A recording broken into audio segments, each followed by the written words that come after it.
계속해서 사도행전 말씀을 함께 나누고 있습니다. 사도 바울의 3차 전도 여행의 중심은 에베소였습니다. 에베소를 벗어나지 못하고 있어요. 아마 이제 다음 주 정도에 넘어갈 수 있지 않을까 생각을 하는데, 이 에베소는 사도 바울의 전도 여행에 있어서 클라이막스와 같은 곳이었습니다. 지난주에 우리가 에베소에 있었던 부흥에 대한 말씀 함께 나누었죠.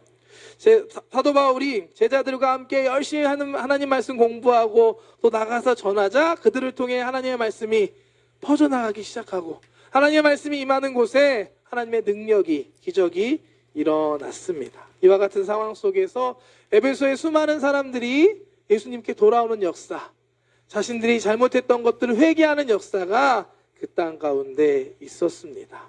이와 같은 에베소의 부흥을 한마디로 요약하는 구절이 있습니다. 19장 20절 말씀 함께 볼까요? 성경 말씀, 사도행전 19장 20절 안 나오나요? 이와 같이 주의 말씀이 힘이 있어 흥왕하여 세력을 얻으니. 한 번 더 읽겠습니다. 시작. 이와 같이 주의 말씀이 힘이 있어 흥왕하여 세력을 얻으니라. 아멘. 지난주에도 계속 나눴지만 에베소를 생각하면 가슴이 뛰고 있습니다. 왜냐? 이 땅, 일본 땅에 이와 같은 부흥이 있기를 소망하기 때문입니다. 함께 기도하며 소망할 수 있는 우리 도모니 청년부 되기를 주님의 이름으로 축복합니다. 우리가 기도하고 사모하고 우리도 하나님의 말씀을 공부하고 또 전하며 나아갈 때 저와 여러분들을 통해서 이 땅에도 그와 같은 놀라운 기적과 부흥들을 이루실 줄 믿습니다. 에베소에서 사실상 사도 바울은 자신의 사역, 자신의 커리어에서 가장 최고 사역의 가장 큰 열매를 경험합니다. 놀라운 부흥이 에베소에 있었습니다. 그런데 사도 바울은 여기에 만족하지 않고 계속해서 자신의 사명의 길을 걸어갑니다. 자신이 얻은 사역의 그 열매의 성공에 취이지 않고 새로운 사명과 비전을 가지고 계속해서 그 사명의 길을 나아갑니다. 19장 21절 말씀 한번 보겠습니다. 이 일이 있은 후에 바울이 마게도냐와 아가야를 거쳐 예루살렘에 가기로 작정하여 이르되 내가 거기 갔다가 후에 로마도 보아야 하리라고. 사도 바울의 새로운 사명과 비전은 당시 세상의 중심이었던 로마 제국 시대였잖아요. 그 로마에 가는 것, 그 로마에 가서 복음을 전하는 것이 사도 바울의 최종적인 그런 계획이었습니다. 그리고 그러기 위해서 먼저 마게도냐와 아가야를 거쳐 예루살렘에 먼저 가겠다라고 이야기하고 있습니다. 바울이 예루살렘에 가고자 했던 것은 두 가지 이유가 있습니다. 하나는 에베소에서의 이 놀라운 사역의 열매를 에베소에 있는 그 초대교회에 가서 전하고 보고하기 위한 것이 있었고, 또 하나는 그 당시 팔레스타인 지방, 그 예루살렘에 있는 지역에 큰 기근이 있어서 그곳에 있는 사람들에게 자기가 사역했던 마게도냐, 아가야 지방의 교회들, 성도들의 헌금을 모아서 예루살렘 교회를 돕기 위해서였습니다.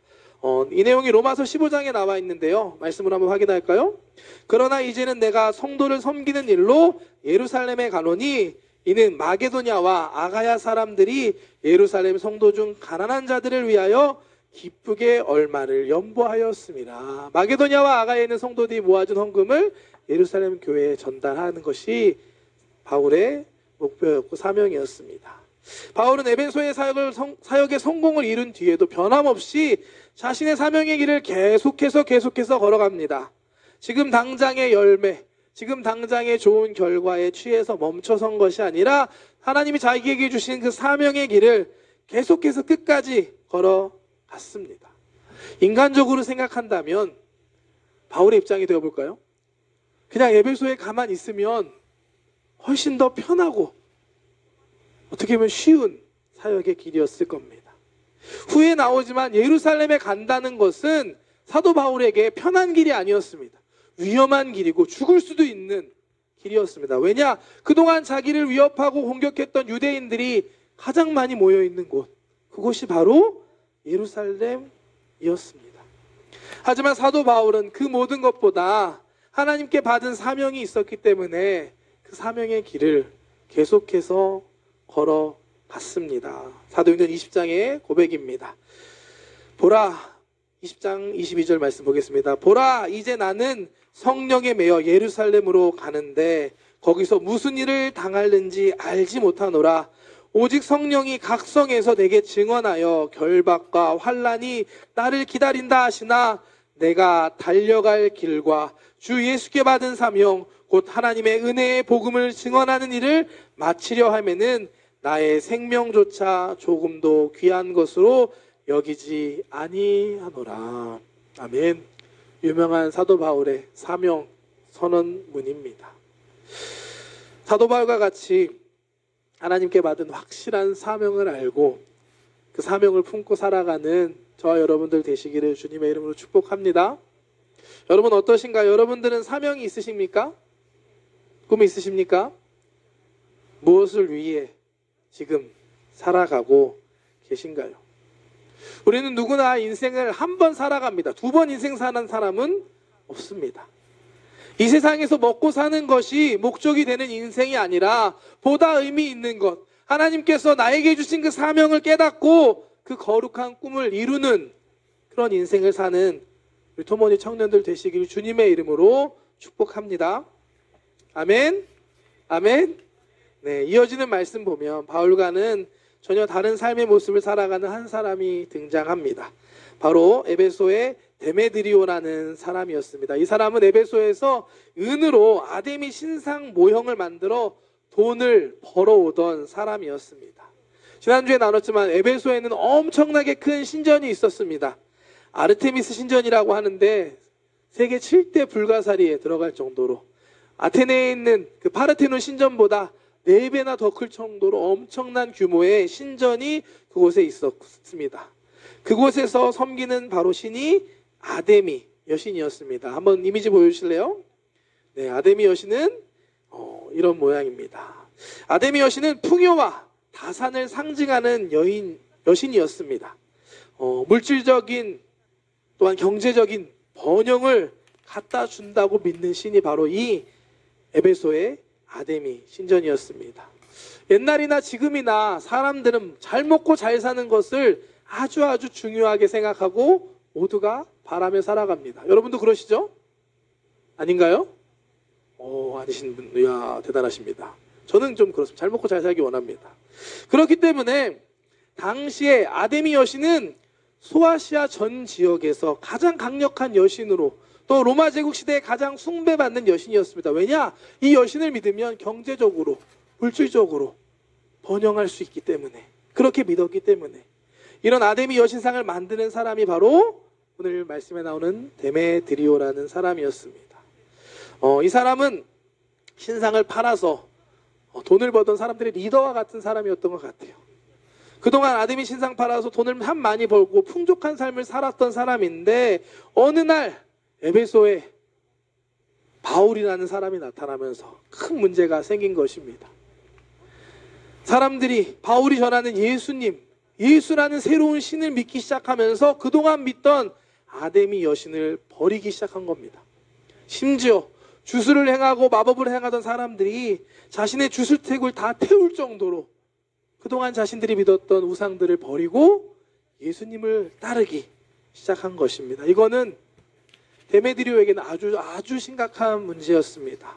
그동안 먹고 살아왔던 터전이 그냥 무너지는 엄청난 위기였습니다.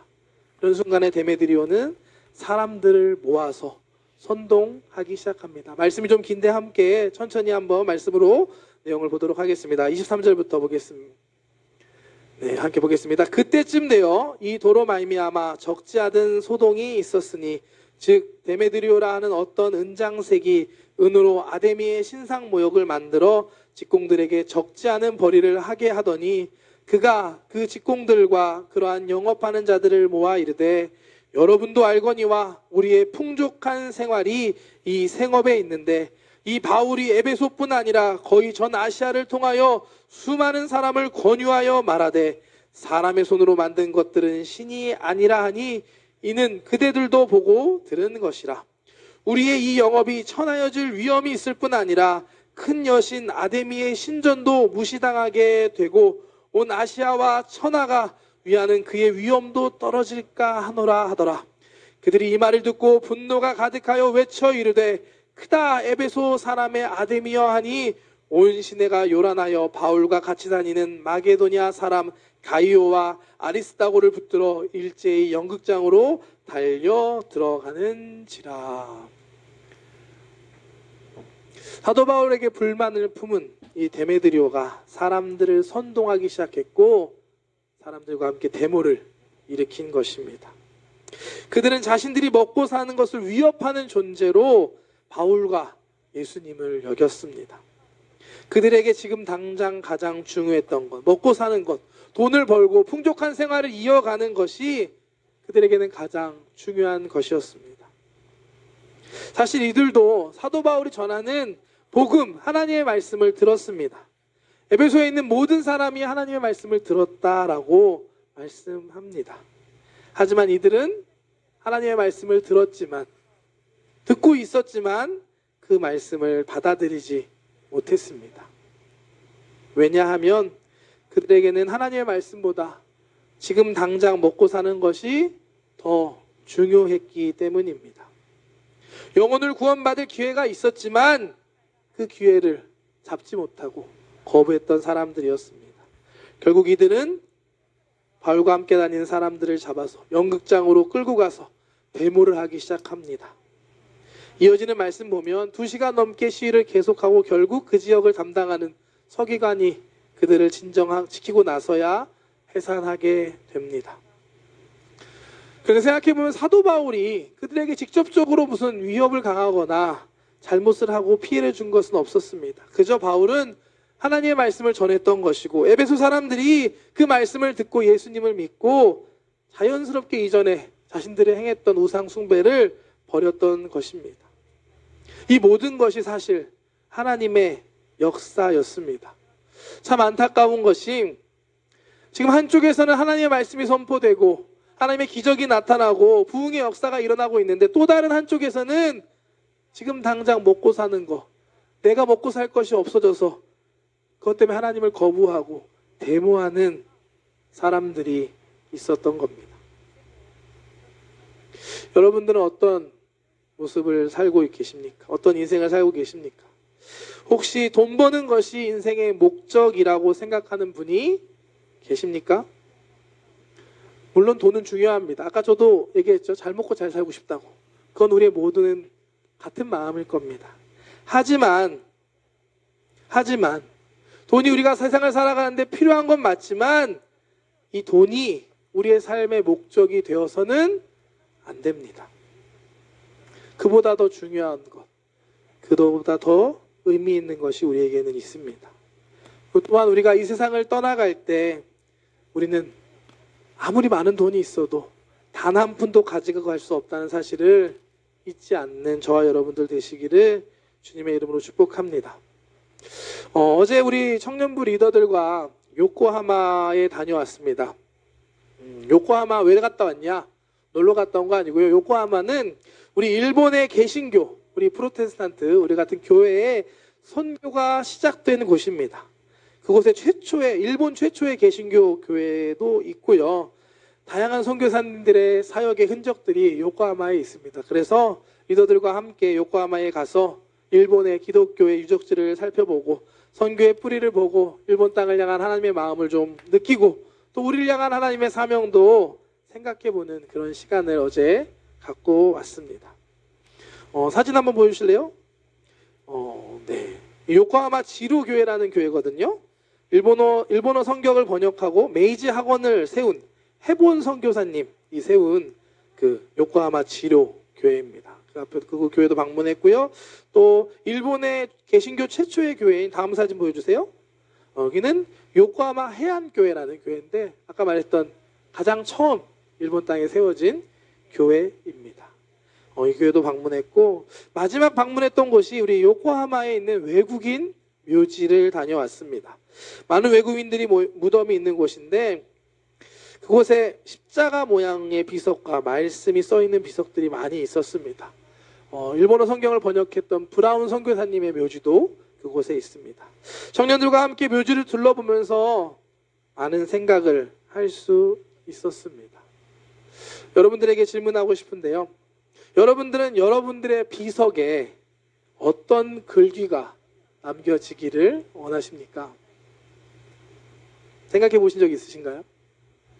여러분들의 일생을 되돌아보는 순간이 올 때 어떤 모습으로 보여지기를, 남겨지기를 원하십니까? 당장에 먹고 사는 것을 위해, 돈을 조금 더 많이 벌기 위해 살아온 인생보다는 하나님이 나에게 주신 사명을 깨닫고 그 사명을 품고 하나님의 거룩한 꿈을 이루며 살아가는 인생, 그런 인생을 사는 우리 청년들 되시기를 주님의 이름으로 축복합니다. 아멘. 누구나 다 한 번 사는 인생입니다. 청년의 때는 정말 귀한 것 같습니다. 다시 돌아오지 않는 여러분들의 그 청년의 때입니다.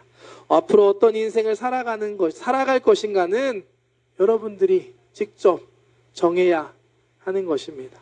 한 번 사는 인생을 하나님 앞에서 하나님의 사명을 깨닫고 그 사명을 품고 살아가는 저와 여러분들 되시기를 주님의 이름으로 축복합니다.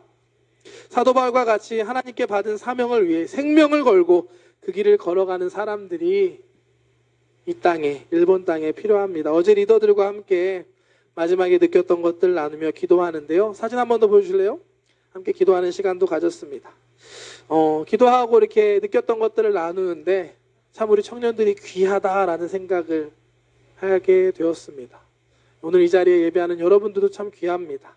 하나님을 믿고 기도하는, 예배하는 여러분들이 바로 이 땅, 일본 땅의 소망이라고 저는 확신합니다. 여러분들을 통해 하나님께서 일하실 것입니다. 단지 이 세상에서 잘 먹고 잘 사는 것, 이 세상에서 사는 것이 목적이 아니라 여러분들을 향한 하나님의 그 사명을 깨닫고 살아갈 수 있는, 그 꿈을 바라보며 이루며 살아갈 수 있는 청년들 되시기를 주님의 이름으로 축복합니다. 축복합니다. 기도하겠습니다. 사랑의 하나님, 감사합니다. 하나님, 여기에 많은 청년들이 함께 모여 있습니다. 주님, 감사합니다. 이 일본 땅에 주님을 예배하는 믿음의 청년들이 모일 수 있게 하여 주시고 주님을 찬양하며 기도하며 예배할 수 있게 하신 것 감사합니다. 하나님께서 우리를 향한 계획과 뜻이 있음을 믿습니다. 각자에게 주신 사명이 있음을 믿습니다. 우리 청년들이, 우리가 하나님 인생을 살아갈 때 잘 먹고 잘 사는 것, 이 땅에서 누리며 살아가는 것이 목적이 아니라 정말 하나님의 거룩한 꿈을 꾸고 하나님의 거룩한 사명을 품고 살아가는 믿음의 사람들 되게 하여 주시옵소서. 하나님께 받은 사명을 위해서 생명까지 걸고 그 길을 걸어갔던 바울처럼 여기에 기도하는 청년들, 및 예배하는 청년들을 통하여서 하나님 역사하여 주시옵소서. 사명을 주시고 주님이 능력을 주시고 주님이 사용하여 주시옵소서. 오늘 이 자리가 그 사명을 회복하는 자리 되기 원합니다. 사명을 깨닫는 자리 되게 하여 주시옵소서. 감사드리며 예수님의 이름으로 기도드렸습니다.